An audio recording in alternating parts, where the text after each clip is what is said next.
सत श्री अकाल, तुसीं देख रहे हो साझा टीवी। मैं हाँ तुहाडे नाल अर्शदीप।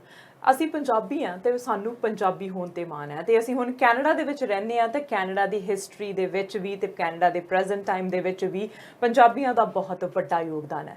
BC ਸਰਕਾਰ ਦੇ ਵੱਲੋਂ ਜੇ ਅਸੀਂ ਪੰਜਾਬੀਆਂ ਦੀ ਗੱਲ ਕਰੀਏ ਤਾਂ ਪੰਜਾਬੀ ਕੈਨੇਡੀਅਨ ਹਿਸਟਰੀ ਨੂੰ ਸ਼ੋਕੇਸ ਕਰਨ ਦੇ ਲਈ ਇੱਕ ਪ੍ਰੋਜੈਕਟ ਲੈ ਕੇ ਆਏ ਗਏ ਹੈ ਤੇ ਉਹ ਪ੍ਰੋਜੈਕਟ ਕੀ ਹੈ, ਕਿਸ ਤਰ੍ਹਾਂ ਦਾ ਹੋਵੇਗਾ, ਕੀ ਕੁਝ ਹੋਵੇਗਾ ਉਸ ਪ੍ਰੋਜੈਕਟ ਦੇ ਵਿੱਚ। ਉਸ ਪ੍ਰੋਜੈਕਟ ਬਾਰੇ ਗੱਲਬਾਤ ਕਰਨ ਦੇ ਲਈ ਅੱਜ ਸਟੂਡੀਓ ਦੇ ਵਿੱਚ ਪਹੁੰਚੇ ਹੋਏ ਨੇ MLA ਜਿਨੀ ਸਿਮਸ।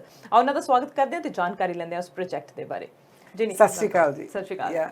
मैनू भी बहुत खुशी हुई है जी, क्योंकि 100 साल पहला इदों भी ज़्यादा चिर पहला जो अपने लोग इंडिया तो इत्थे आउण लगे ना, ਵੱਡੇ नंबर पंजाब चों आए सीगे जी। उन्हां विच सिख भी सी, हिंदू भी सी, मुस्लिम भी सीगे, सारे धर्मां दे सीगे ते कई वो भी सीगे जिन्हां ने धर्म दे विच सीगे नास्तिक सीगे।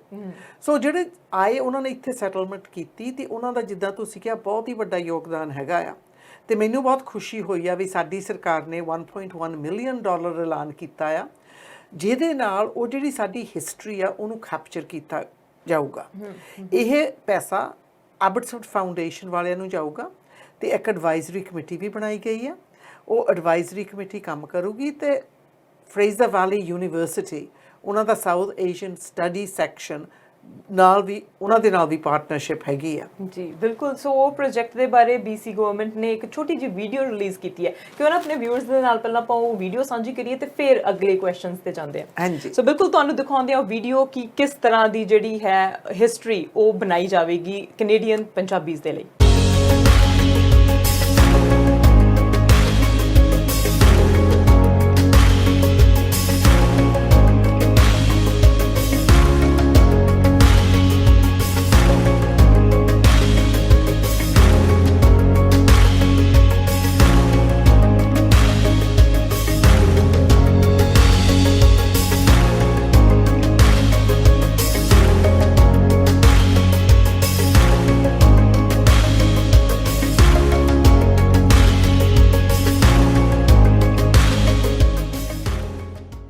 बिल्कुल हक एंड हिस्टरी जिन्होंने नाम दिता गया हैगा आ। सो ये पहला किवें ये काम करूँ, जिवें तुसीं कहा कि एबसफोर्ड दे विच एक कम्यूनिटी दे विच जिहड़ी है संस्था उहनूं दित्ते गए हैगे ये। सो उहदे नाल कौन कौन रल के काम कर रहा ते इहदा स्ट्रक्चर बेसिकली किस तरह दा होगा? एक एडवाइजरी कमेटी हैगी आ इस प्रोजेक्ट लई। उस एडवाइजरी कमेटी विच कम्यूनिटी लीडरशिप इनवॉल्वड आ।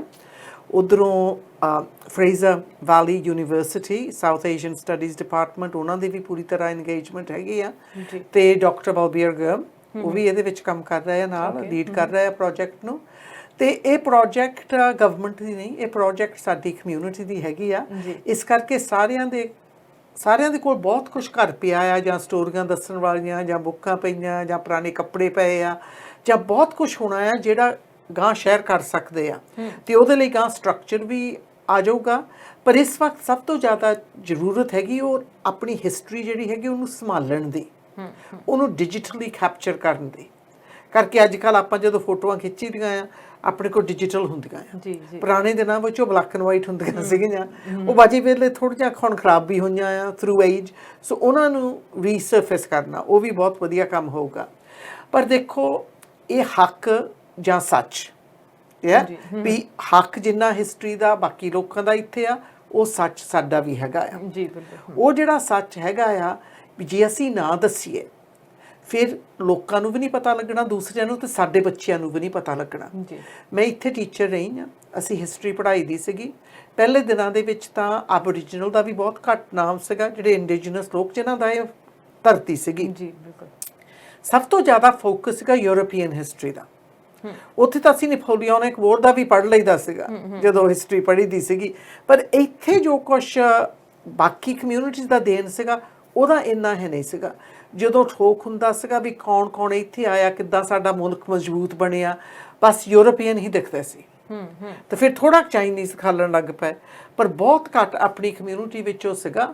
ਪਰ ਇਸ ਵਕਤ ਸਾਡੇ ਕੈਨੇਡਾ ਦੇ ਵਿੱਚ ਮਲਟੀਕਲਚਰਲਿਜ਼ਮ ਦੇਸ਼ ਦੇ ਵਿੱਚ ਲੋਕ ਹਰੇਕ ਮੁਲਕਾਂ 'ਚੋਂ ਆਏ ਆ ਤੇ ਇਹ ਬਹੁਤ ਜ਼ਰੂਰਤ ਆ ਸਾਡੇ ਬੱਚਿਆਂ ਨੂੰ ਤੇ ਸਾਰੇ ਬੱਚਿਆਂ ਨੂੰ ਦੇਖਣ ਨੂੰ ਵੀ ਜਿਹੜਾ ਕੈਨੇਡਾ ਆ ਇਹ ਮਲਟੀਕਲਚਰਲ ਹੈਗਾ ਆ ਤੇ ਇਹ ਸਾਰਿਆਂ ਦਾ ਦੇਸ਼ ਆ, ਇਹ ਸਾਰਿਆਂ ਦੀ ਦੇਣ ਹੈਗੀ ਆ। ਇੱਥੇ ਸਾਡੇ ਬਜ਼ੁਰਗਾਂ ਨੇ ਆ ਕੇ ਇੰਨੇ ਮੁਸ਼ਕਲ ਕੰਮ ਕੀਤੇ, ਬਾਹਰ ਲੱਕੜੀ ਦੇ ਵਿੱਚ ਇਨ ਦਾ ਫੋਰੈਸਟ ਇੰਡਸਟਰੀ। ਫੋਰੈਸਟ ਇੰਡਸਟਰੀ ਦੇ ਹੁਣ ਮਾਲਕ ਵੀ ਬਣ ਗਏ ਆ ਜੀ ਜੀ। ਤੇ ਉਹਨਾਂ ਨੇ ਇੱਥੇ ਆ ਕੇ ਬਿਜ਼ਨੈਸਿਸ ਵੀ ਚਲਾ ਲਈਆਂ, ਘਰ ਵੀ ਲਏ, ਜ਼ਮੀਨਾਂ ਵੀ ਲਈਆਂ। ਅੱਜ ਸਾਡੇ ਕਮਿਊਨਿਟੀ ਦੇ ਵਿੱਚ ਹਰੇਕ ਜਗ੍ਹਾ ਦੇ ਵਿੱਚ ਸਾਡੀ ਕਮਿਊਨਿਟੀ ਹੈਗੀ ਦਿਸਦੀ ਆ। ਬਿਲਕੁਲ। ਇਸੇ ਤਰੀਕੇ ਨਾਲ ਹਿਸਟਰੀ ਵਿੱਚ ਵੀ ਸਾਡੇ ਦਿਸਣੀ ਚਾਹੀਦੀ ਆ, ਮਿਊਜ਼ੀਅਮ ਵਿੱਚ ਵੀ ਦਿਸਣੀ ਚਾਹੀਦੀ ਆ। ਹੁਣ ਆਹ ਰਿਸੋਰਸਿਸ ਹੋਣਗੀਆਂ, ਇਹ ਗਾਂ ਟੀਚਰਸ ਵੀ ਵਰਤ ਸਕਦੇ ਆ, ਬਿਕਾਜ਼ ਡਿਜੀਟਲ ਆਨਲਾਈਨ ਹੋਣਗੀਆਂ, ਅਰਾਊਂਡ ਦ ਪ੍ਰੋਵਿੰਸ ਵੀ ਜਾ ਸਕਦੇ ਆ। ਤੇ ਮੈਨੂੰ ਬਹੁਤ ਖੁਸ਼ੀ ਹੋ ਰਹੀ ਆ ਵੀ ਜਿਹੜੇ ਪੰਜਾਬ ਚੋਂ ਕਰਕੇ, ਸਭ ਤੋਂ ਪਹਿਲਾਂ ਪੰਜਾਬ ਚੋਂ ਵੀ ਇੱਥੇ ਕਾਫੀ ਲੋਕ ਆਏ ਸੀਗੇ, ਵੀ ਆਪਾਂ ਉਹਨਾਂ ਦੀ ਜਿਹੜੀ ਦੇਣ ਹੈਗੀ ਆ ਕੈਪਚਰ ਕਰ ਰਹੇ ਆ। ਇਹ ਜਦੋਂ ਰਿਸੋਰਸਿਸ ਹੋਣਗੀਆਂ ਸਕੂਲਾਂ ਵਿੱਚ ਵਰਤ ਜਾਣਗੀਆਂ, ਜਾਂ ਆਪਾਂ ਬਾਹਰ ਮਿਊਜ਼ੀਅਮਸ ਜਾਵਾਂਗੇ, ਉੱਥੇ ਫਿਰ ਆਪਾਂ ਦੇਖ ਕੇ ਸਿਰਫ ਸਾਡੇ ਬੱਚਿਆਂ ਨੇ ਨਹੀਂ ਦੇਖਣੀਆਂ, ਦੂਸਰੇ ਬੱਚੇ ਵੀ ਦੇਖਣਗੇ ਤੇ ਉਹ ਦੇਖਣਗੇ ਯੈਸ ਆ ਜਿਹੜੇ ਵੀ ਸਿੱਖ ਸੀਗੇ ਉਹਨਾਂ ਨੇ ਆਹ ਕੀਤਾ, ਜਿਹੜੇ ਆਹ ਪੰਜਾਬੀ ਬਾਕੀ ਸੀਗੇ ਉਹਨਾਂ ਦੀ ਇੱਥੇ ਆਹ ਦੇਣ ਹੈਗੀ ਆ। ਕਰਕੇ ਇਹ ਜਿਹੜੀ ਹਿਸਟਰੀ, ਸ਼ੇਅਰਡ ਹਿਸਟਰੀ ਹੁੰਦੀ ਆ, ਜੋ ਆਪਾਂ ਨਾ ਦੱਸੀਏ ਫਿਰ ਉਹ ਬ੍ਰਿਜਸ ਨਹੀਂ ਬਣਦੀਆਂ। ਬਿਲਕੁਲ। ਆਪਾਂ ਨੂੰ ਪਤਾ ਰੇਸਿਜ਼ਮ ਕਾਫੀ ਵੱਧ ਗਿਆ ਸੀਗਾ ਕੋਵਿਡ ਕਰਕੇ, ਤੇ ਇਹ ਪ੍ਰੋਜੈਕਟ ਵੀ ਪਹਿਲਾਂ ਅਨਾਉਂਸ ਹੋ ਜਾਣੀ ਸੀਗੀ, ਪਰ ਕਿ ਫਿਰ ਕੋਵਿਡ ਕਰਕੇ ਨਹੀਂ ਹੋਈ, ਕਰਕੇ ਉਦੋਂ ਵਿਸਾਖੀ ਵਿੱਚ ਸੋਚਿਆ ਸੀ, ਉਹ ਵਿਸਾਖੀ ਵੀ ਲੰਘ ਗਈ। ਤੇ ਅਸੀਂ ਹੁਣ ਐਲਾਨ ਕੀਤੀ ਆ ਵੀ ਕਿ ਬਹੁਤ ਹੀ ਇੰਪੋਰਟੈਂਟ ਪ੍ਰੋਜੈਕਟ ਹੈਗੀ, ਜਿਹਦਾ ਕੰਮ ਅੱਗੇ ਸ਼ੁਰੂ ਹੋਇਆ ਆ ਤੇ ਗਾਂ ਹੁਣ ਹੋਰ ਹੋਊਗਾ। ਜੀ ਜੀ।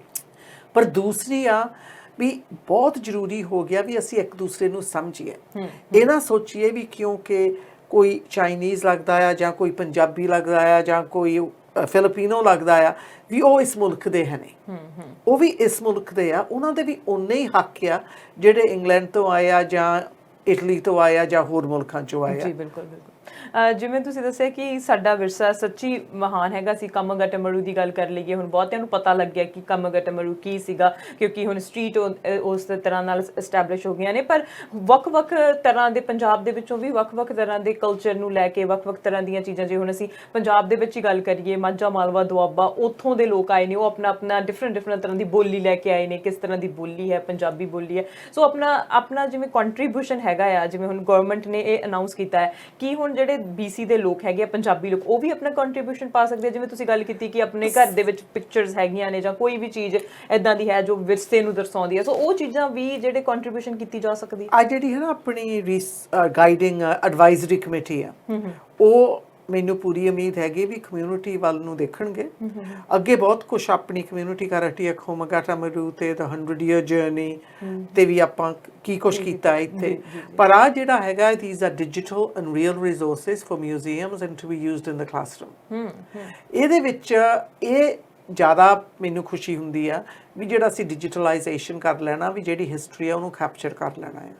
ਕਰਕੇ ਜਦੋਂ ਤੁਹਾਡੇ ਕੋਲ ਤੁਹਾਡੀ ਹਿਸਟਰੀ ਨਹੀਂ ਹੁੰਦੀ, ਫਿਰ ਤੁਸੀਂ ਸਮਝ ਲਓ ਵੀ ਤੁਹਾਡਾ ਪਿੱਛਾ ਵੀ ਹੈ ਨਹੀਂ, ਨਾ ਤੁਹਾਡੀ ਕੋਈ ਦੇਣ ਹੈਗੀ ਹੈ। ਸੋ ਉਹ ਕੈਪਚਰ ਕਰੀਏ। ਤੇ ਨਾਲੇ ਜਿਹੜੇ ਜਦੋਂ ਬੱਚੇ ਕਲਾਸਰੂਮ ਵਿੱਚ ਬੈਠਣ, ਜਿੱਥੋਂ ਮਰਜ਼ੀ ਆਏ ਹੋਣ, ਉਹਨਾਂ ਨੂੰ ਵੀ ਪਤਾ ਹੋਣਾ ਚਾਹੀਦਾ ਵੀ ਜਿਹੜੇ ਪੰਜਾਬੀ ਲੋਕ ਆਏ ਸੀਗੇ ਉਹਨਾਂ ਦੀ ਆਹ ਦੇਣ ਸੀਗੇ, ਜਿਹੜੇ ਚਾਈਨਾ ਤੋਂ ਆਏ ਸੀਗੇ ਉਹਨਾਂ ਦੀ ਆਹ ਦੇਣ ਕੰਟਰੀਬਿਊਸ਼ਨ ਸੀਗੇ, ਵੀ ਇਹ ਮੁਲਕ ਸਾਡਾ ਸਾਰਿਆਂ ਦਾ ਆ। ਜੇ ਫੋਕਸ ਸਿਰਫ ਯੂਰਪੀਅਨ ਹਿਸਟਰੀ ਤੇ ਰਵੇ, ਫਿਰ ਹੋਰ ਕਿਸੇ ਲਈ ਜਗ੍ਹਾ ਹੈ ਨਹੀਂ। ਮੈਂ ਚਾਹੁੰਦੀ ਹਾਂ ਗਾ ਹੋਰ ਜਿਹੜੇ ਵੀ ਕਲਚਰ ਇੱਥੇ ਹੈਗੇ ਆ ਇੰਡੀਆ ਦੇ ਵਿੱਚੋਂ, ਅੱਜ ਆਪਣੇ ਹੁਣ ਕੇਰਲਾ ਤੋਂ ਵੀ ਬਹੁਤ ਆਏ ਆ। ਪਿਛਲੇ ਹਫ਼ਤੇ ਆਪਾਂ ਓਨਮ ਵੀ ਮਨਾਇਆ ਨਾ, ਤੇ ਉਹ ਵੀ ਗਾ ਆਪਣੇ ਹਿਸਟਰੀ ਵਿੱਚ ਹੋਣਾ ਚਾਹੀਦਾ ਰਿਫਲੈਕਸ਼ਨ। ਪਰ ਇਸ ਵਕਤ ਆ ਜਿਹੜੀ 100 year ਪਹਿਲਾਂ ਜਰਨੀ ਆ, ਉਹ ਜਿਹੜੀ ਪੰਜਾਬੀ ਕਮਿਊਨਿਟੀ ਨੇ ਇੱਥੇ ਆ ਕੇ ਸ਼ੁਰੂਆਤ ਕੀਤੀ ਸੀਗੀ, ਉਹਦੇ ਉੱਪਰ ਫੋਕਸ ਹੈਗਾ। ਸੋ ਇਹ ਜਿਵੇਂ ਹੁਣ ਅਸੀਂ ਪਿੱਛੇ ਜਿਹੇ ਇਹ ਵੀ ਨਿਊਜ਼ ਸੁਣੀ ਸੀ ਕਿ ਜਿਵੇਂ ਤੁਸੀਂ ਚਾਈਨੀਜ਼ ਦੀ ਗੱਲ ਕੀਤੀ ਆ, ਉਹਨਾਂ ਨੂੰ ਵੀ ਇੱਕ ਮਿਊਜ਼ੀਅਮ ਉਸ ਐਸਟੈਬਲਿਸ਼ ਕਰ ਰਹੇ ਹੈਗੇ ਕਿ ਫਿਊਚਰ ਦੇ ਵਿੱਚ ਹੁਣ ਜਿਹੜੀ ਇਹ ਸਾਰੀ ਵਿਜ਼ੂਅਲਾਈਜੇਸ਼ਨ ਕਰਨੀ ਹੈਗੀ ਹੈ, ਸਾਰੀ ਹਿਸਟਰੀ ਨੂੰ ਕਲੈਕਟ ਕਰਨਾ ਹੈਗਾ ਆ, ਉਹਦੇ ਲਈ ਕੋਈ ਮਿਊਜ਼ੀਅਮ ਜਾਂ ਉਹਨੂੰ ਪ੍ਰੈਜ਼ੈਂਟ ਕਰਨ ਦੇ ਲਈ ਕੋਈ ਸਟਰਕਚਰ ਹੋਊਗਾ? ਇਸ ਵਕਤ ਜਦੋਂ ਆਪਾਂ BC ਮਿਊਜ਼ੀਅਮ ਵਿੱਚ ਜਾਈਏ, ਉੱਥੇ ਚਾਈਨੀਜ਼ ਹਿਸਟਰੀ ਦਾ ਵੀ ਹੈਗਾ ਆ ਤੇ ਆਪਣਾ ਵੀ ਇੱਕ ਏਰੀਆ ਹੈਗਾ ਆ ਜਿੱਥੇ ਡਿਜੀਟਲਾਈਜੇਸ਼ਨ ਵੀ ਹੈਗੀ ਆ। ਤੁਸੀਂ ਬਟਨ ਪ੍ਰੈਸ ਕਰੋ, ਤੁਸੀਂ ਸਟੋਰੀ ਵੀ ਸੁਣਦੇ ਆ ਵੀ ਪਹਿਲਾਂ ਕਿੱਦਾਂ ਹੋਇਆ ਸੀਗਾ। ਤੇ ਜਦੋਂ ਚਾਈਨੀਜ਼ ਨੇ ਆਪਣੇ ਮਿਊਜ਼ੀਅਮ ਲਈ ਕੰਮ ਸ਼ੁਰੂ ਕੀਤਾ ਸੀਗਾ, ਉਹਨਾਂ ਨੇ ਵੀ 2014 ਤੋਂ 2018 ਵਿੱਚ ਇਸ ਤਰੀਕੇ ਨਾਲ ਹੀ ਸ਼ੁਰੂ ਕੀਤਾ ਸੀਗਾ। ਸਿਮਲਾ ਪ੍ਰੋਜੈਕਟ ਸੀਗੀ ਵੀ ਪਹਿਲਾਂ ਸਭ ਕੁਝ ਇਕੱਠਾ ਕਰਨ ਲੱਗੀ ਹੈ, ਆਰਕਾਈਵ ਕਰਨ ਲੱਗੀ ਹੈ। ਇਹ ਜਦੋਂ ਸਭ ਕੁਝ ਇਕੱਠਾ ਹੋ ਜਾਂਦਾ ਆ, ਫਿਰ ਤੁਹਾਨੂੰ ਪਤਾ ਹੁੰਦਾ ਵੀ ਸਾਨੂੰ ਜਗ੍ਹਾ ਚਾਹੀਦੀ ਵੀ ਜਿੱਥੇ ਸਭ ਕੁਝ ਰੱਖ ਲਈਏ, ਵੀ ਕਿੰਨਾ ਲਾਈਕ ਵਾਟ ਦਾ ਫੋਕਸ ਹੈ। ਸੋ ਮੈਂ ਸਦਾ ਹੀ ਕਹਿੰਦੀ ਹੁੰਦੀ ਹਾਂ ਵੀ ਸਾਨੂੰ ਇੱਥੇ ਆਇਆਂ ਨੂੰ ਬਹੁਤ ਸਾਲ ਹੋ ਗਿਆ, ਸਾਡੀ ਦੇਣ ਵੀ ਬਹੁਤ ਆ ਕਮਿਊਨਿਟੀ ਵਿੱਚ। ਐਕਟਿਵਿਜ਼ਮ ਵੀ ਬਹੁਤ ਆ। ਅਸੀਂ ਆਪਣੀ ਹਿਸਟਰੀ ਕੈਪਚਰ ਕਰਕੇ ਸੀੜੀਆਂ ਚੜ੍ਹਨ ਲੱਗ ਪਏ ਹਾਂ ਜੀ। ਤੇ ਗਾਂ ਸੀੜੀ ਕਿੱਥੇ ਲੈ ਕੇ ਜਾਊਗੀ ਆਉਂਦੇ ਦਿਨਾਂ ਨੂੰ ਸੋ ਦੇਖਾਂਗੇ। ਇਹਦੇ ਲਈ ਕੋਈ ਟੈਕਸਟ ਬੁੱਕ ਜਾਂ ਕੋਈ ਬੁੱਕਸ ਵਗੈਰਾ ਵੀ ਜਿਹੜੀਆਂ ਹੈ ਉਹ ਲਿਖੀਆਂ ਜਾਣਗੀਆਂ ਜਾਂ ਜਿਹੜੇ ਵੀ ਆਰਟੀਕਲਸ ਵਗੈਰਾ ਲਏ ਜਾਣਗੇ ਪੰਜਾਬੀਆਂ ਤੋਂ ਜਿਹੜੇ ਪੰਜਾਬੀ ਰਹਿ ਰਹੇ ਨੇ? ਦੇਖੋ ਕਿ ਟੇਬਲ ਬੁੱਕਸ ਆਪਣੇ ਅੱਗੇ ਬਣ ਹਟੀਆਂ ਅਤੇ ਬਹੁਤ ਲੋਕਾਂ ਨੇ ਇੰਜੋਏ ਕੀਤੀਆਂ ਆ। ਇਸ ਪ੍ਰੋਜੈਕਟ ਦੇ ਵਿੱਚ ਟੇਬਲ ਬੁੱਕਸ ਨਾਲੋਂ ਘੱਟ ਐਕਟਿਵ ਰਿਸੋਰਸਿਸ ਹੋਣਗੀਆਂ, ਆਨਲਾਈਨ ਵੀ ਕਾਫੀ ਹੋਊਗਾ, ਪਰ ਇਹ ਵੀ ਹੈਗਾ ਵੀ ਜਿਹੜੇ ਰਿਸੋਰਸਿਸ ਅਸੀਂ ਸਕੂਲਾਂ ਵਿੱਚ ਵੀ ਵਰਤ ਸਕੀਏ। ਸੋ ਕਰਿਕੂਲਮ ਵਿੱਚ ਆ ਬ੍ਰਿਜ ਬਿਲਡਿੰਗ ਦੀ ਸਖਤ ਜ਼ਰੂਰਤ ਹੈਗੀ ਹੈ। ਬਿਲਕੁਲ। ਸੋ ਅਸੀਂ ਵੀ ਐਕਸਾਈਟਿਡ ਹੈਗੇ ਹਾਂ ਕਿ ਕਿਸ ਤਰ੍ਹਾਂ ਇਹ ਕੰਮ ਹੋਊਗਾ, ਕਿਸ ਤਰ੍ਹਾਂ ਵਿਜ਼ੂਅਲਾਈਜ਼ ਹੋਊਗਾ, ਕਿਸ ਤਰ੍ਹਾਂ ਕਮਿਊਨਿਟੀ ਵੀ ਕੰਟਰੀਬਿਊਟ ਕਰੂਗੀ ਆਪਣੀਆਂ ਹਿਸਟਰੀ ਦੱਸਣ ਨੂੰ, ਆਪਣੀਆਂ ਸਟੋਰੀਜ਼ ਦੱਸਣ ਨੂੰ। ਸੋ ਥੈਂਕ ਯੂ, ਤੁਸੀਂ ਸਾਡੇ ਨਾਲ ਇਨਫੋਰਮੇਸ਼ਨ ਸ਼ੇਅਰ ਕੀਤੀ ਹੈ। ਬ੍ਰੇਕ ਲਾ ਲੈਂਦੇ ਤੇ ਬ੍ਰੇਕ ਤੋਂ ਬਾਅਦ ਹੋਰ ਜਿਹੜੀਆਂ BC ਦੇ ਵਿੱਚ ਗੱਲਾਂ ਬਾਤਾਂ ਹੋ ਰਹੀਆਂ ਉਹਦੇ ਬਾਰੇ ਗੱਲ ਕਰਾਂਗੇ। ਥੈਂਕ ਯੂ ਜੀ। ਬਿਲਕੁਲ, ਗੱਲ ਹੋਈ ਹੈ ਹੱਕ ਐਂਡ ਹਿਸਟਰੀ, ਜੋ ਨਵਾਂ ਪ੍ਰੋਜੈਕਟ ਪੰਜਾਬੀ ਕੈਨੇਡੀਅਨ ਹਿਸਟਰੀ ਨੂੰ ਸ਼ੋਕੇਸ ਕਰਨ ਦੇ ਲਈ ਅਨਾਉਂਸ ਕੀਤਾ ਗਿਆ ਹੈ। ਹੋਰ ਵੀ ਬਹੁਤ ਸਾਰੀ ਅਨਾਉਂਸਮੈਂਟਸ ਹੋਈਆਂ ਨੇ BC ਦੇ ਵਿੱਚ, ਉਸ ਦੇ ਬਾਰੇ ਗੱਲਬਾਤ ਕਰਾਂਗੇ। ਰੁਕਦੇ ਹਾਂ ਕਮਰਸ਼ੀਅਲ ਬ੍ਰੇਕ ਦੇ ਲਈ।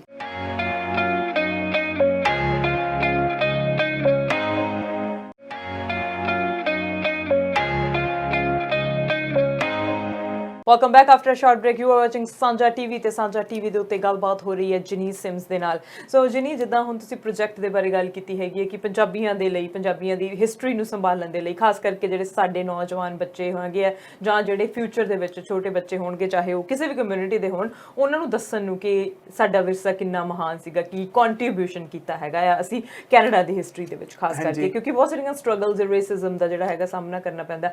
ਰੇਸਿਜ਼ਮ ਦੇ ਨਾਲ ਲੈ ਕੇ ਬਹੁਤ ਸਾਰੀਆਂ ਚੀਜ਼ਾਂ ਹੋ ਰਹੀਆਂ ਨੇ ਸਾਡੇ ਕੈਨੇਡਾ ਦੇ ਵਿੱਚ ਵੀ। ਹੁਣ ਫਰਸਟ ਪ੍ਰਾਈਮ ਮਿਨਿਸਟਰ ਦੀ ਜੇ ਸਟੈਚੂ ਦੀ ਗੱਲ ਕਰੀਏ ਤਾਂ ਉਹ ਤੋੜਿਆ ਗਿਆ ਹੈਗਾ ਆ ਮੌਂਟਰੀਅਲ ਦੇ ਵਿੱਚ। ਤਾਂ ਰੇਸਿਜ਼ਮ ਬਹੁਤ ਵੱਧ ਗਿਆ ਹੈਗਾ। BC ਦੇ ਵਿੱਚ ਵੀ ਰੇਸਿਜ਼ਮ ਦੀਆਂ ਬਹੁਤ ਸਾਰੀਆਂ ਸਟੋਰੀਜ਼ ਸੁਣੀਆਂ ਹੈਗੀਆਂ ਨੇ। ਸਰਕਾਰ ਕੀ ਕਰ ਰਹੀ ਹੈ ਰੇਸਿਜ਼ਮ ਨੂੰ? ਦੇਖੋ, ਇਨਵੈਸਟਮੈਂਟ ਪ੍ਰੋਜੈਕਟ ਵਿੱਚ ਵੀ ਕਰਨਾ ਪੈਣਾ, ਐਜੂਕੇਸ਼ਨ ਵਿੱਚ ਵੀ ਕਰਨਾ ਪੈਣਾ ਹੈ, ਇੱਕ ਇਨਫੋਰਸਮੈਂਟ ਵਿੱਚ ਵੀ।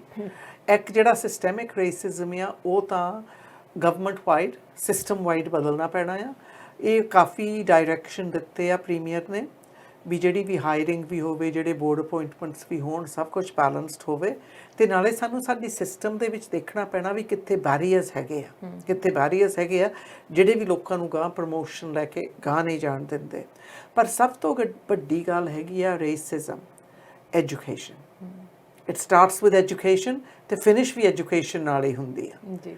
ਸੋ ਇਹ ਜਿਹੜੀ ਇਦਾਂ ਦੀਆਂ ਪ੍ਰੋਜੈਕਟ ਹੈਗੀਆਂ, ਅਨਾਊਂਸਮੈਂਟ ਕੀਤਾ ਆ ਨਾ, ਅੱਗੇ ਪਹਿਲਾਂ ਕਰ ਦੇਣਾ ਸੀਗਾ, ਪਰ ਹੁਣ ਕਈ ਕਹਿੰਦੇ ਵੀ ਕੋਵਿਡ ਵਿੱਚ ਤੁਸੀਂ ਆਹ ਅਨਾਊਂਸਮੈਂਟ ਕੀਤਾ ਆ, ਕਿਉਂਕਿ ਇਹਦੀ ਸਦਾ ਹੀ ਜ਼ਰੂਰਤ ਆ।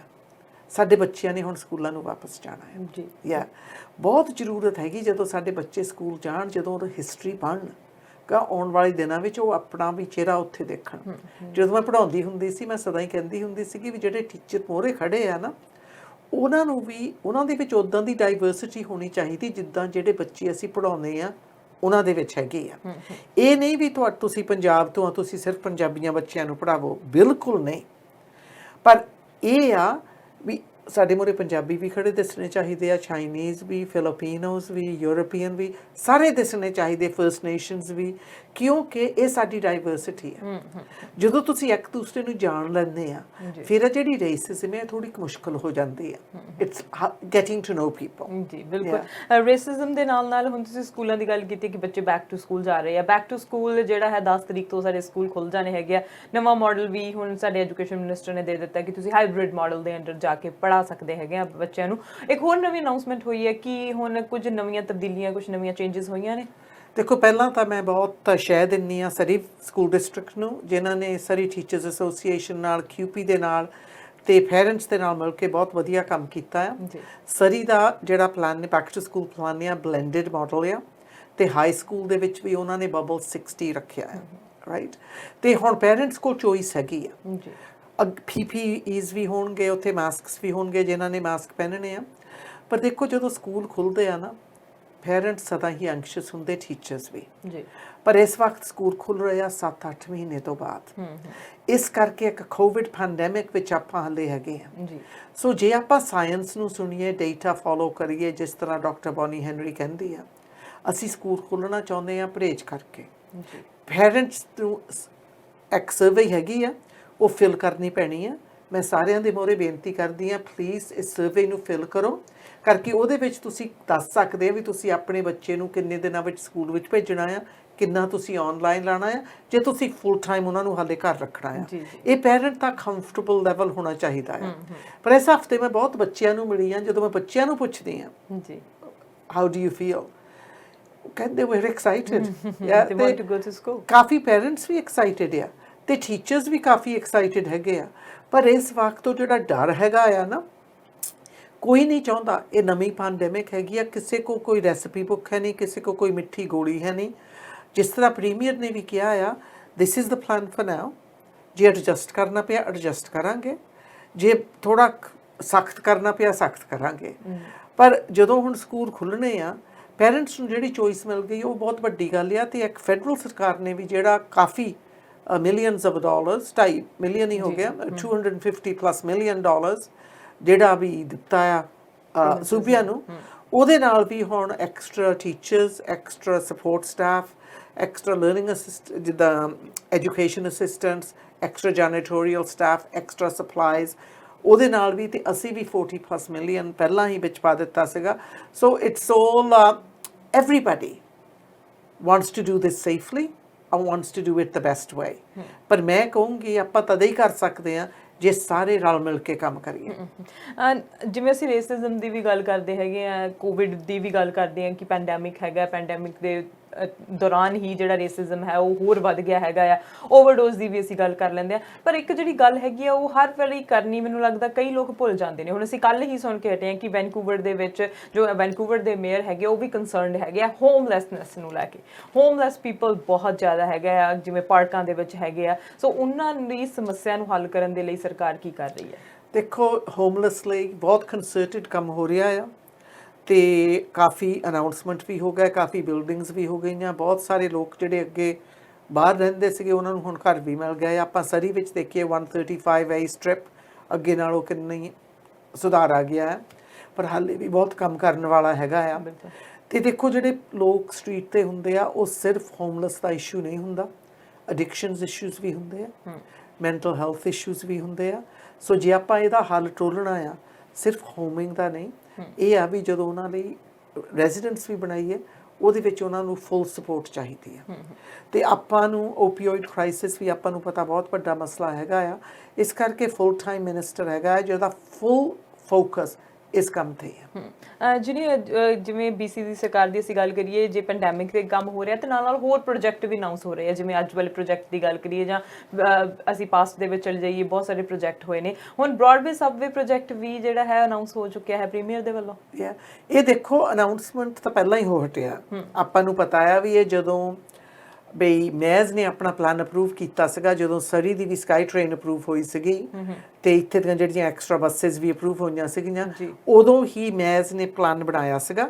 ਤੇ ਸਾਡੀ ਸਰਕਾਰ ਨੇ ਕਹਿ ਦਿੱਤਾ ਸੀਗਾ ਵੀ ਜੋ ਮੈਜ਼ ਕਾਉਂਸਲ ਪਲਾਨ ਅਡਾਪਟ ਕਰੂਗਾ ਅਸੀਂ ਉਹਦੀ ਫੰਡਿੰਗ ਕਰਾਂਗੇ। ਫੰਡਿੰਗ ਫੈਡਰਲ ਵੀ ਕਰ ਰਹੇ, ਅਸੀਂ ਵੀ ਤੇ ਮਿਊਨਿਸਪੈਲਿਟੀ ਵੀ। ਹੁਣ ਇਹ ਹੈਗਾ ਵੀ ਇਹ ਨੈਕਸਟ ਸਟੇਜ ਤੇ ਚੱਲ ਗਿਆ। ਤੇ ਦੇਖੋ, ਜੇ ਆਪਾਂ ਦੇਖੀਏ ਸਰੀ ਵਿੱਚ ਕੰਸਟਰਕਸ਼ਨ ਕਾਫੀ ਹੋ ਰਿਹਾ ਆ।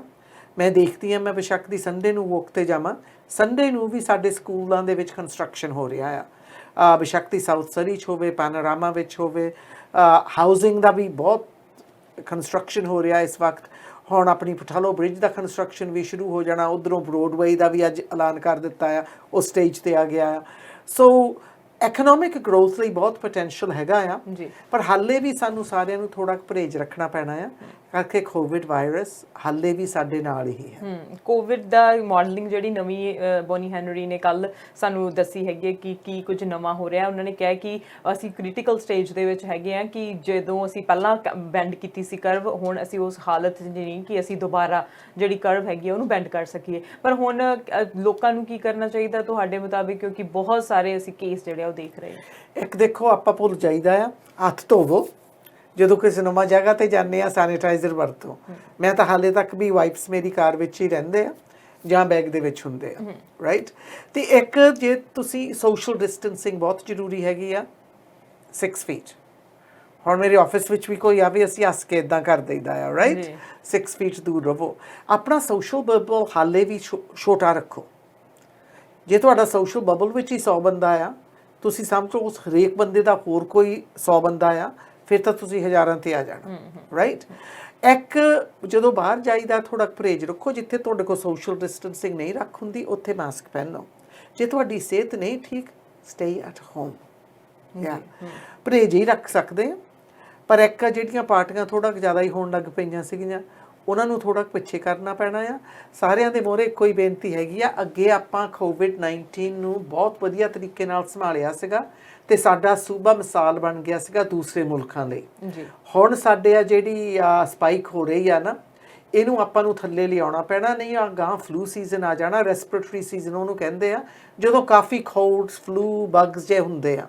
ਜੇ ਆਪਾਂ ਪਰਹੇਜ਼ ਨਾ ਲਿਆਂਦਾ ਤੇ ਵਿੱਚੇ ਹੀ ਕੋਵਿਡ ਤੇ ਵਿੱਚੇ ਹੀ ਉਹ, ਤੇ ਬਹੁਤ ਖਤਰਾ ਹੈਗਾ ਵੀ ਜ਼ਿਆਦਾ ਸਪਾਈਕ ਹੋ ਜਾਵੇ। ਤੇ ਮੈਂ ਨਹੀਂ ਚਾਹੁੰਦੀ ਵੀ ਆਪਾਂ ਸਾਰਿਆਂ ਨੂੰ ਉਹ ਦਿਨ ਫਿਰ ਦੇਖਣੇ ਪੈਣ। ਸੋ ਪਲੀਜ਼ ਪਲੀਜ਼ ਪਲੀਜ਼ ਪੂਰਾ ਪਰਹੇਜ਼ ਰੱਖੋ।